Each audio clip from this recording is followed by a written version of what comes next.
Octopus robustus, nicknamed the pearl octopus.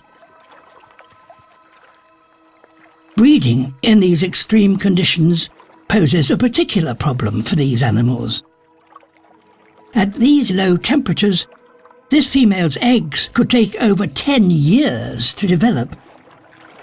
So she travels to a very special place. This is the largest known gathering of octopus in the world.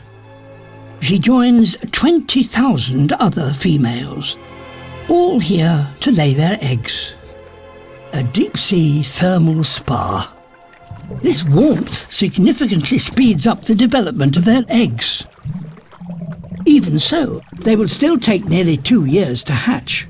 Once a female is settled, she won't move from her spot, not even to feed.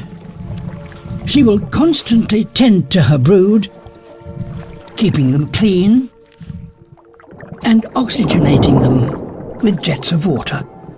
Pearl octopus mothers must surely be amongst the most devoted. The last of the brood are gently encouraged to leave.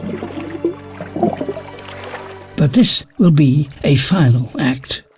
Like all the mothers here, this octopus is starved and exhausted.